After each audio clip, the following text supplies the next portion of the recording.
Hi, and I'm doing a presentation on Nature is What We See by Emily Dickinson. So, a quick background on Emily Dickinson. She was born December 10th, 1830 in Amherst, Massachusetts, and died in Amherst, Massachusetts 56 years later. She was a part of a prominent American family in Massachusetts. She loved nature, as we'll get into later. She mostly lived in isolation in Amherst because that's where she lived almost all of her life. She only published 10 of her 1,800 poems while she was alive. Most were published afterwards. That's where she gained popularity. Her biggest trip ever was only to D.C. and Philadelphia, which is insane. Dickinson took care of her sick mother, whom she loved very much, and where she loved finding the life with her books and nature so congenial, and she continued to live it, as we'll get into in the poem. So nature is what we see. We'll start off with reading the poem. Nature is what we see. The hill, the afternoon, squirrel, eclipse, the bumblebee. Nay, nature is heaven. Nature is what we hear. The bobolink, the sea, thunder, the cricket. Nay, nature is harmony. Nature is what we know, yet have no art to say. So impotent our wisdom is to her simplicity. Okay, so I'll start off with the poem structure and the rhyme scheme. So what I found when I was counting the syllables, I saw that it did not have a specific pattern. And also with the rhyme scheme, you see it goes C, B, C, harmony, simplicity, but it's not in the 1, 2, 1, 2, 1. It goes 2, then 3 lines, and 2, and then 4 lines. Okay, so when we look at first off, so nature is as like a quote in general. It shows the imagery, and it's painting a picture overall. You see nature is, in the 2 lines afterwards, it says the hill, the afternoon. You're imagining it. Nature is heaven. You're imagining heaven. Nature is what we hear.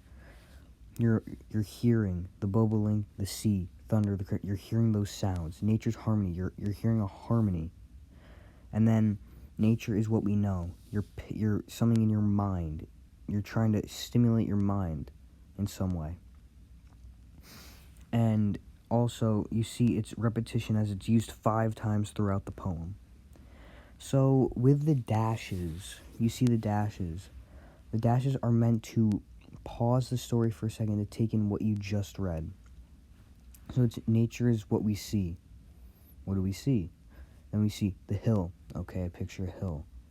The afternoon. Okay, an afternoon with it. Then a squirrel. And then you see all these things happening. So next off, we're going to talk about how using our senses with it. So nature is, and then it says what we see. So we're seeing something. So we're using our sight, and then hearing.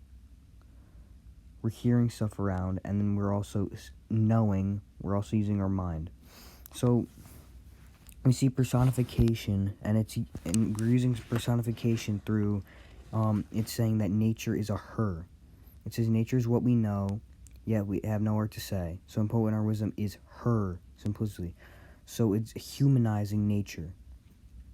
We see the imagery, of course, with the hill, afternoon, all that. We see nature's heaven and nature's harmony because it's comparing nature to something that it isn't. So those are metaphors. The understanding of the poem. So I understand that it's talking about how the universe is beautiful as we are actually small and insignificant to everyone else. It's Dickinson saying we try and make ourselves bigger than we are, and we don't actually picture out what we're missing so much from this beautiful world and universe. Dickinson also talks about the humanity and how they believe they're more significant than they actually are, which is what I was talking about earlier, or just a second ago, about how we believe we are more important than everything else around us when we have a world that was built before us and is more important than us. As we see, humans always forget the little things in life in which we She was talking about nature. So she had the isolation and how she was with nature so much and how she connected to it so much in her life. So themes.